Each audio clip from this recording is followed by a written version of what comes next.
Un saludo a la comunidad de gestionhumana.com. Mi nombre es Paola Frías, directora de Recursos Humanos de la Universidad Externado de Colombia y socia de PFA Consultant. El día de hoy vamos a tratar un tema que resulta interesante para la comunidad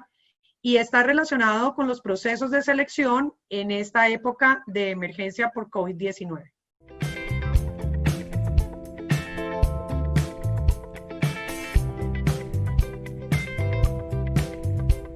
Si bien es cierto, no existe una norma puntual que nos haya generado de manera específica un cambio en los procesos de selección, sí es importante tener en cuenta el Protocolo General de Bioseguridad. El Protocolo General es esa resolución 666 del año 2020, pues que todos conocemos, que hace referencia a ese manejo adecuado de la pandemia en época de coronavirus, donde debemos tener en cuenta aspectos especiales y medidas generales. Si en determinado momento estamos desarrollando procesos de selección presenciales, que si bien es cierto, pues estamos muy enfocados a virtualizar estos procesos, en caso de que tuviésemos la necesidad de hacerlo desde el punto de vista presencial, pues debemos tener en cuenta estas medidas generales como el distanciamiento, el uso del tapabocas, tener los elementos de protección personal, no solamente para las personas que están desarrollando el proceso de selección, sino también para que podamos tener procesos de prevención y manejo de situaciones de riesgo con todas las personas que visitan nuestra organización o que se acercan a desarrollar este proceso de selección. Sin embargo, yo creo que todos hemos vivido en las organizaciones unos cambios que han sido obligatorios en muchos aspectos de los procesos de selección y es tender a generar virtualización de esos procesos, no solamente en la selección, sino también en algunos temas relacionados con la contratación. Creo que todos nos hemos visto obligados a migrar a ese escenario de virtualidad y hacer unos procesos que sean mucho más intuitivos, que sean amenos, que sean pragmáticos, que nos permitan fácilmente acceder a instrumentos de evaluación, que tengamos tecnologías que puedan no solamente resultar amigables para todas las generaciones y para las diferentes, digamos, mercados laborales, sino que también es importante que nosotros desarrollemos algunos aspectos que están relacionados con una recepción virtual eficiente de las hojas de vida. Hoy en día en las organizaciones, pues precisamente por los temas de la emergencia, estamos minimizando el recibir documentación, papeles, más bien estamos desarrollando competencias y herramientas que son virtuales, que están en algunos casos y depende obviamente pues de los recursos de cada organización, dotadas en algunos casos de inteligencia artificial, que nos permitan a nosotros incluso desarrollar entrevistas por videoconferencia. Sin embargo, frente a la pregunta del marco legal, es importante recordar que aunque estemos desarrollando estas plataformas virtuales en las organizaciones, no debemos dejar de lado o pues olvidar la importancia de que efectivamente cada una de estas personas que van a ser parte de los procesos de selección nos autoricen y tengamos claramente definido que ellos tienen un pleno conocimiento de cómo estamos desarrollando los procesos dentro de la virtualidad. Y por otra parte, considero que también es importante analizar para las empresas que han tenido ya la posibilidad de desarrollar estos procesos de selección virtual, ver cómo se pueden tener herramientas en la medida de lo posible que puedan permitir también la fiabilidad y la transparencia de los instrumentos. ¿Por qué lo digo? Porque digamos que muchas empresas decimos vamos a hacer pruebas personalizadas. La persona va, sabemos quién es el candidato, desarrolla la entrevista o desarrolla el proceso de selección o desarrolla las pruebas, lo que sea que tengamos en cualquiera de las etapas. Mientras que estamos en virtualidad, muchas veces podemos enviar evaluaciones y no necesariamente estamos garantizando la fiabilidad y la transparencia de los instrumentos. ¿Cómo podemos determinar que quien está contestando esas pruebas es realmente quien nosotros estamos teniendo, digamos, como un candidato que las esté desarrollando? De pronto no en todas las ocasiones lo podemos garantizar. Entonces, desde que exista la posibilidad financiera, obviamente, o el recurso, o la posibilidad de desarrollarlo dentro de la organización, importante que esas herramientas tengan la posibilidad de tener, por ejemplo, registros fotográficos que nos permitan garantizar que quien está haciendo la prueba es justamente el candidato que nosotros queremos o se nos ajusta al perfil que tenemos en la organización, o que de alguna manera podamos desarrollar evaluaciones que estén enfocadas no solamente a la competencia, sino que desde el punto de vista de seguridad también nos reduzca riesgos de fraude, que podamos reducir estos riesgos de fraude en la aplicación. Debemos tener la presencialidad de los candidatos en los procesos de selección. Desde mi óptica, debe ser una excepción y deberían únicamente depender como de la necesidad que realmente tenga la organización. ¿Por qué lo digo? Porque pues sí, definitivamente pueden existir pruebas de conocimiento que son pruebas técnicas que requieren unas herramientas presenciales. Pero hay muchas de esas pruebas que nosotros realmente podemos desarrollar a través de diferentes tecnologías, como esta tecnología, por ejemplo, que estamos utilizando. Bien puede ser que lo hagamos a través del Skype, a través del Zoom, de cualquiera de las tecnologías que nosotros tengamos en las diferentes organizaciones, que nos puedan ayudar a minimizar el hecho de que las personas pues estén directamente en la organización y que podamos tener un manejo adecuado, no solamente de las situaciones de riesgo, sino evitar pues que las personas vayan a la empresa.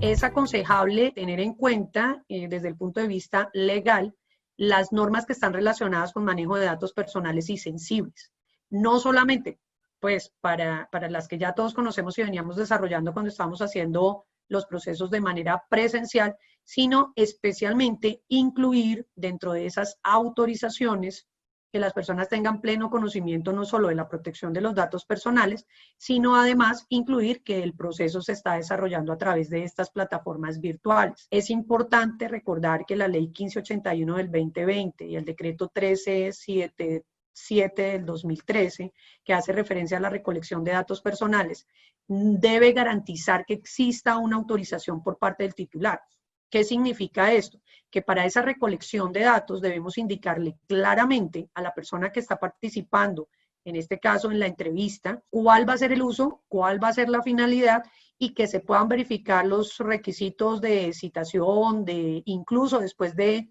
el proceso de esta entrevista,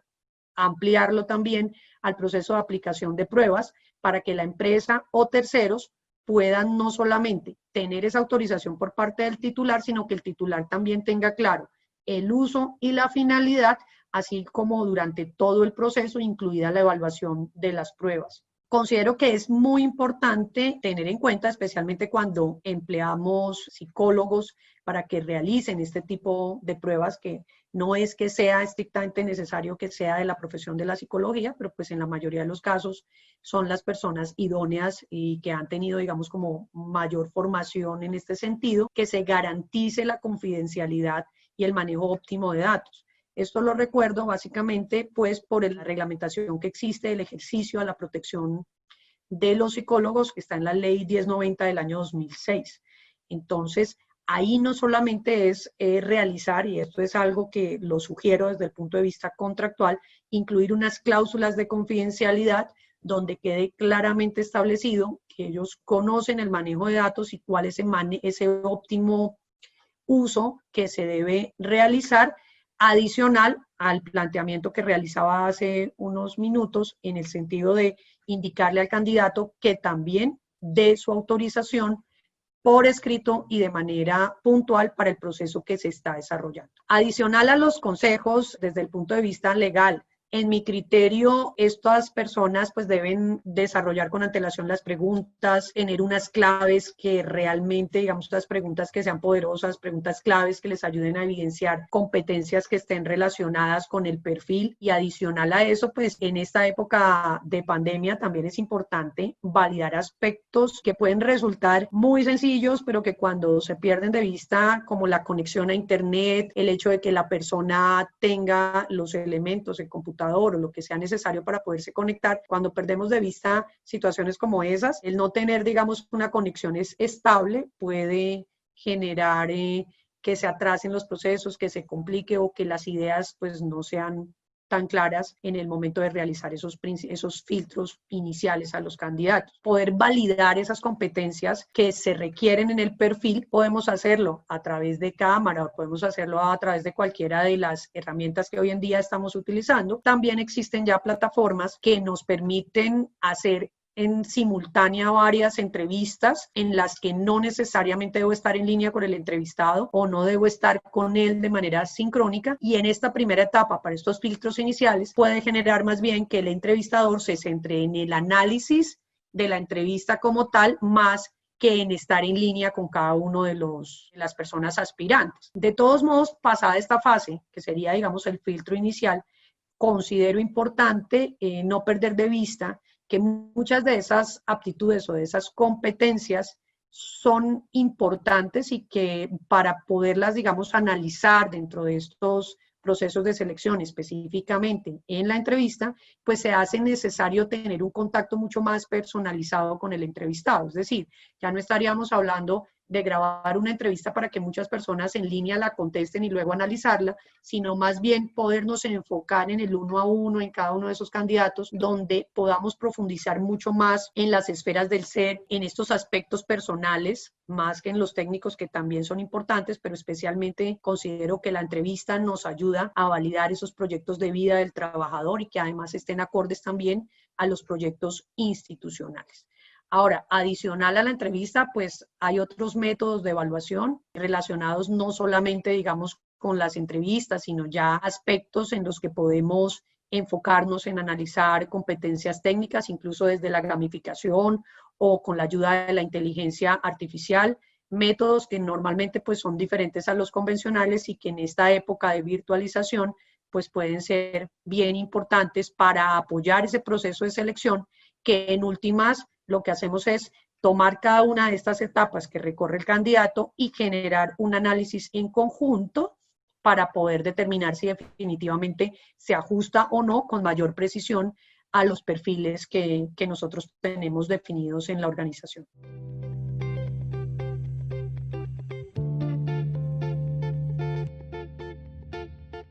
Yo sí estoy convencida que es, como bien lo indica la pregunta, una normalidad que no va a ser del todo temporal y únicamente por la emergencia. Yo sí creo que muchos de estos cambios que nosotros estamos viviendo en las organizaciones vienen para quedarse. De hecho, creo que de estas grandes, digamos, estas situaciones que se nos han presentado, también pues han surgido grandes retos y grandes procesos de innovación que en las organizaciones pues a todos nos han tocado y especialmente a quienes estamos en las direcciones de recursos humanos, pues porque básicamente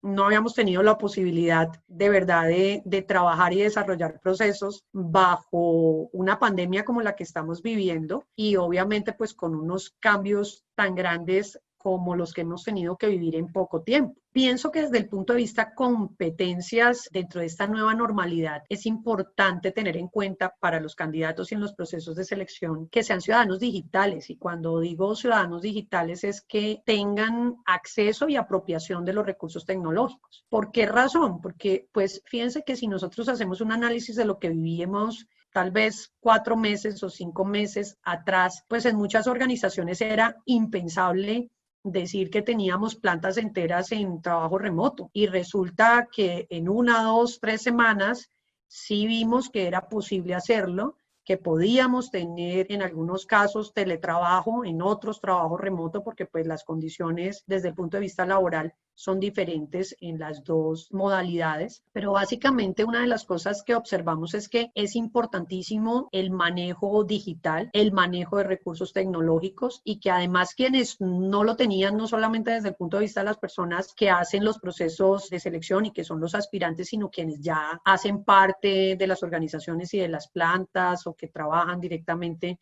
con cada una de las empresas, pues han tenido, o todos hemos tenido que adaptarnos en estos recursos, en tener además buenos accesos a Internet, en poder manejar, digamos, también principios y valores para poder desarrollar con responsabilidad cada uno de los trabajos desde nuestros hogares. Entonces, pienso que esas competencias son claves, que las capacidades de adaptación a cambios abruptos como los que estamos viviendo, pues también son fundamentales, porque eso de alguna manera también ayuda a dar continuidad a las empresas en cada uno de los procesos sin que se presenten trabas que sean mucho más complejas que la misma situación que hoy en día todos vivimos. Pienso que es importante eso, que los candidatos o las personas que nosotros estamos vinculando a las organizaciones no solamente tengan esa apropiación de los recursos tecnológicos, sino que también tengan capacidad de innovación, que puedan generar visiones y unas habilidades. Fíjense que ahora que estamos trabajando en remoto, la habilidad, por ejemplo, de comunicación interpersonal, de trabajo en equipo, incluso de tolerancia a la frustración, son competencias y habilidades que han tomado preponderancia, porque pues una cosa es estar en la oficina donde tenemos todo a la mano, tenemos todos los recursos, y otra muy diferente es trabajar desde la casa, ya bien sea en trabajo remoto o por teletrabajo, como les decía. Esa flexibilidad, ese ser analítico, ese poder engranar con el resto de compañeros, el poder no solamente adaptarse a los cambios, sino también desarrollar su labor con responsabilidad, el poder implementar prioridades organizacionales, son habilidades que hoy en día, especialmente cuando estamos trabajando en estas circunstancias, independiente de la modalidad que afrontemos, sino donde tenemos involucrados herramientas tecnológicas, pero además de eso, distancias y fronteras, considero fomentarlo en torno precisamente a los objetivos estratégicos de la organización.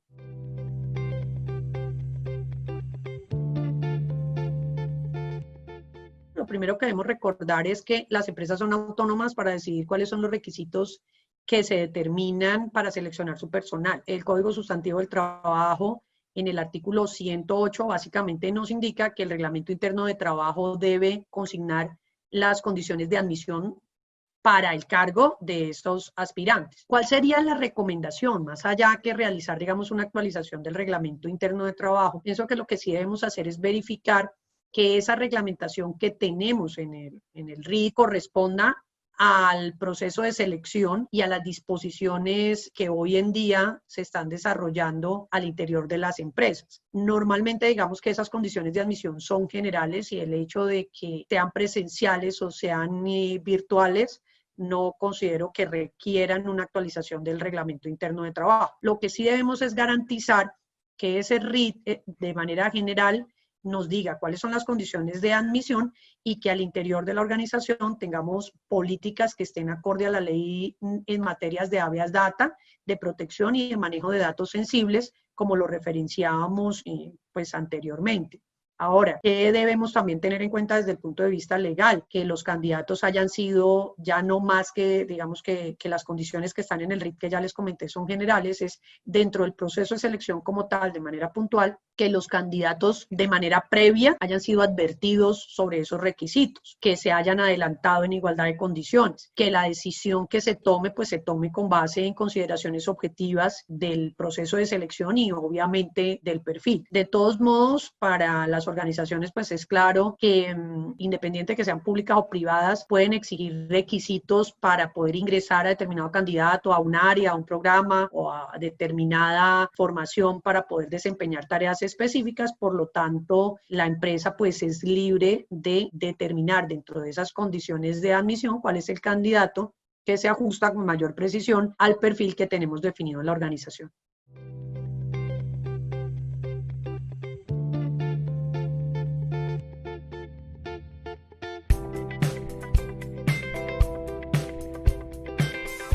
Es importante tener en cuenta que, si bien es cierto, en Colombia existe, en mi concepto, un vacío normativo que nos diga, digamos, una norma que de manera puntual nos diga a nosotros cómo debemos desarrollar cada uno de esos procesos de selección en cada una de las etapas, sí es importante tener en cuenta que cuando desarrollamos, por ejemplo, polígrafos o hacemos análisis de centrales de riesgo, o dentro de nuestra etapa incluimos visitas domiciliarias,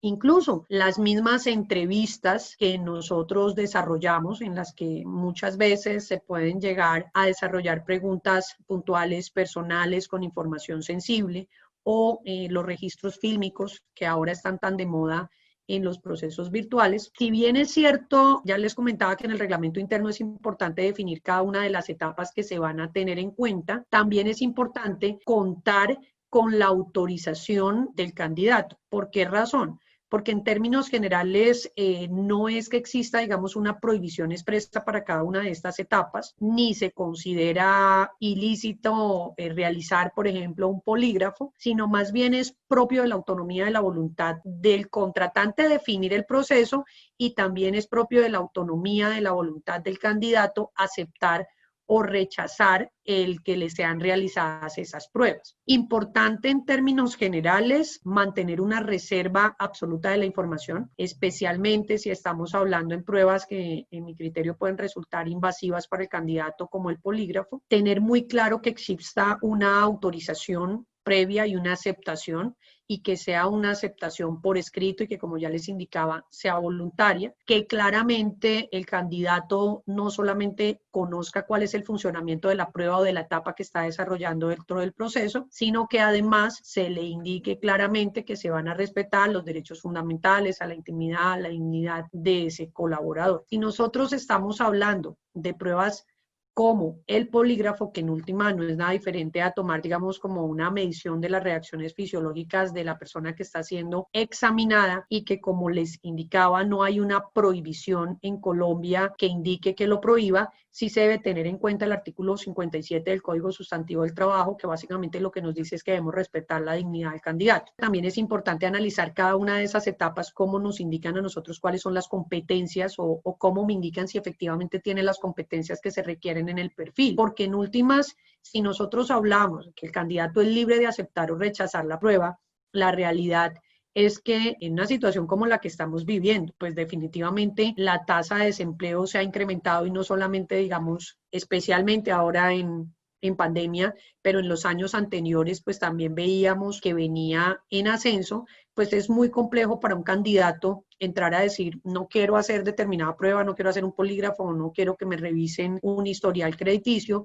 cuando puede sentir que al tener la empresa en últimas la decisión de elegir a quién contrata o no, pueda llegar a sentir que esa persona no sea recibida, digamos, en el cargo o en la organización, precisamente pues por haberse negado. Lo que sí debemos tener en cuenta, hablando específicamente del polígrafo, pues es que el polígrafo no es admisible como medio de prueba, lo que quiere decir que en última, si lo incluimos dentro de los procesos de selección, aún con los resultados que nos pueda generar esta evaluación, pues va a ser simplemente un factor adicional en la toma de decisión, porque pues si bien es cierto, no existe como medio de prueba, pues tampoco nos va a servir a nosotros como un soporte específico dentro del proceso de selección. Si hablamos del historial crediticio, pues igual, es analizar más bien qué me dice ese historial o en qué casos se requiere y en qué casos no, no solamente partir de la base de tener la autorización escrita como ya se indicaba, sino hacer un análisis en relación con lo que ese historial me indica, en relación con los conocimientos, con las habilidades, con la experiencia o con las competencias. Que muchas de las etapas que nosotros en ocasiones desarrollamos en las organizaciones y en los procesos de selección los dejamos de manera generalizada,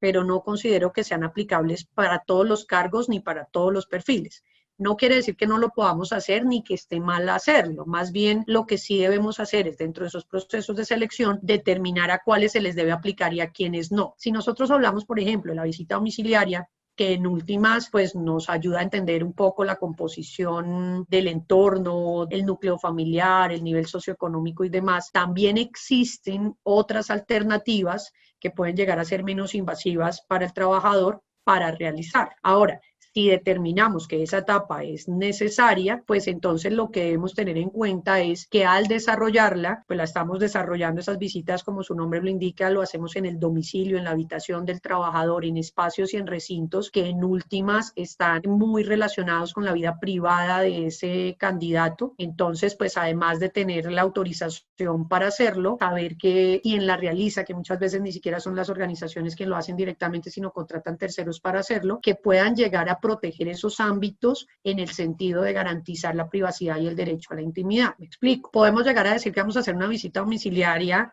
al candidato que nos firmó la autorización, pero ¿cuántas veces exigimos que esté con la familia, que esté con los hijos, que abra el álbum para mostrarle las fotos, o incluso le golpeamos al vecino de enfrente para saber cómo se comporta, digamos, en ese escenario? Preguntamos información a otros estamentos, la administración, el portero, lo que sea. Entonces, más bien es no decir que no se pueden hacer las visitas domiciliarias. En determinado caso son necesarias y nos aportan información, sino más bien que el protocolo que tengamos del desarrollo de esa visita evite todo tipo de intromisión innecesaria y que tenga sobre todo mucho cuidado desde el punto de vista del manejo del derecho a la intimidad. Si bien es cierto, la empresa tiene la posibilidad de, desde el punto de vista de su dirección y de la libertad de organización, determinar cuáles son las etapas dentro del proceso de selección, eso no significa que la persona, el candidato, pues, que está siendo parte de este proceso de selección, renuncie a ese derecho a la intimidad personal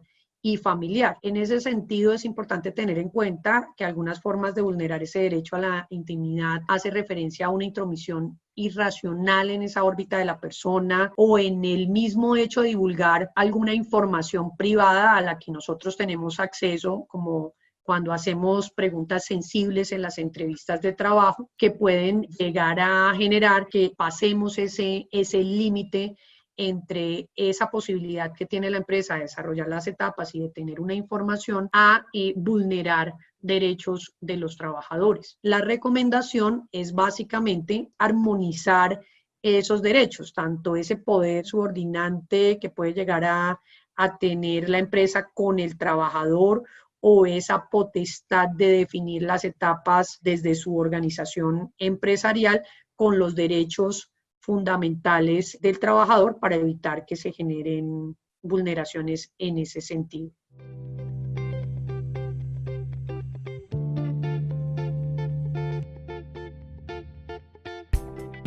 A nivel de recomendaciones, considero importante articular políticas, especialmente tener unos procesos, no solamente políticas, sino también definir procesos claros en cada una de las etapas de ese proceso de selección, definir unos marcos de acción, especialmente las organizaciones, las que realizan cada una de estas etapas o de estas pruebas, cuando tenemos que recurrir, por ejemplo, a terceros, para que esos terceros de igual manera conozcan esos procedimientos y puedan realizar cada una de esas acciones bajo el respeto, pues, de los derechos de esos candidatos e incluso de los trabajadores en la organización. También considero que es importante desarrollar acuerdos de confidencialidad en cada uno de los contratos de las personas que tienen acceso a esta información, desarrollar unas cláusulas para que el candidato tenga claridad total sobre cómo se va a desarrollar el proceso, pero también cuál va a ser el manejo de datos al interior de la organización y en últimas, pues generar protocolos que permitan desde la ética empresarial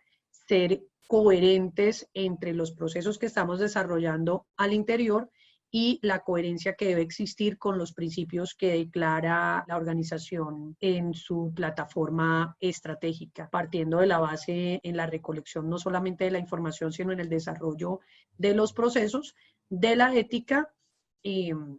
del respeto por los candidatos y por su entorno.